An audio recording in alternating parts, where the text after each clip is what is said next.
Assalamualaikum warahmatullahi wabarakatuh. Perkenalkan, saya Ani Mardatillah dengan NIM 2007-11-1631. Saya dari program studi S1 Teknik Informatika, jurusan Teknik Elektro, Fakultas Teknik Universitas Riau. Nah, pada video kali ini saya akan membahas sedikit materi mengenai sistem operasi, yang mana khususnya yaitu sistem operasi Linux. Baik, kita langsung masuk ke materinya. Nah, jadi Linux ini merupakan sistem operasi yang paling banyak digunakan di dunia. Linux telah lama digunakan untuk infrastruktur internet hingga peralatan di kehidupan sehari-hari. Nah, misalnya dari mobil, CCTV, DVR, rambu lalu lintas, mesin medis, kemudian mesin industri, perangkat keamanan, mesin absensi, smart TV, bahkan handphone yang kita gunakan pun menggunakan sistem operasi ini, yaitu Android.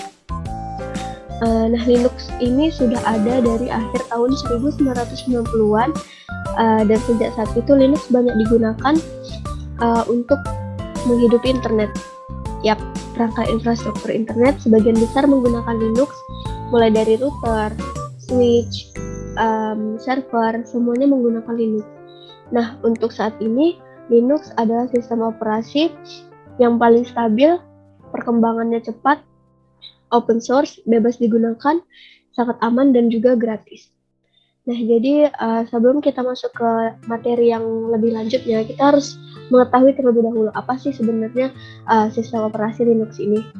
Nah, jadi definisi dari sistem operasi Linux ini adalah sistem operasi yang sama seperti Unix yang menggunakan kernel Linux sebagai inti dan disertakan aplikasi dan modul pendukung lain agar berfungsi dan bisa digunakan secara utuh layaknya sistem operasi pada umumnya.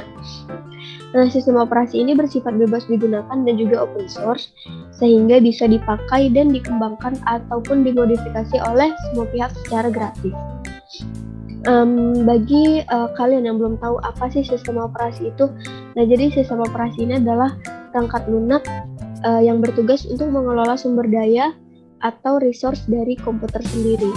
Nah, Linux ini merupakan salah satu dari bentuk sistem operasi tersebut. Sistem operasi juga memiliki tugas sebagai jembatan komunikasi antara hardware dengan aplikasi produktif yang biasa kita gunakan dalam kehidupan sehari-hari, misalnya Photoshop, Corel, Microsoft Office, dan sebagainya. Nah, jika tidak ada sistem operasi ini, maka aplikasi-aplikasi yang produktif kita gunakan di rumah sehari-hari itu tidak akan bisa berjalan dan tidak akan bisa digunakan.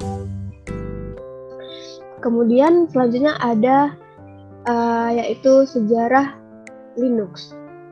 Nah, jadi di kala itu sudah ada sistem operasi komersial yaitu Unix dan juga DOS yang sekarang menjadi Windows. Nah, kedua sistem ini itu bersifat tertutup dan harus bisa kita dapatkan dengan cara membelinya. Nah, sekelompok developer telah membentuk suatu grup yang bernama GNU.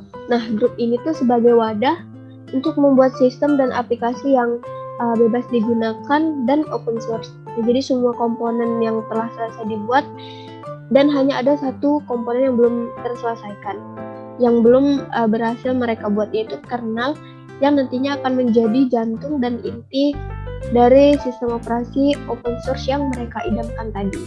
Nah, selanjutnya adalah jenis-jenis dari distro Linux ini sendiri. Nah, jadi Linux ini memiliki beberapa jenis, yaitu ada Ubuntu, Debian, Linux Mint, Red Hat, Fedora, OpenSUSE, dan juga Mandrake atau Mandriva. Nah, selanjutnya adalah kelebihan dari sistem operasi Linux. Nah, selanjutnya adalah kekurangan dari Linux ini. Jika ada kelebihan, maka ada pula kekurangannya. Nah, jadi demikian presentasi singkat mengenai sistem operasi Linux. Semoga bermanfaat. Saya akhiri, wassalamualaikum warahmatullahi wabarakatuh.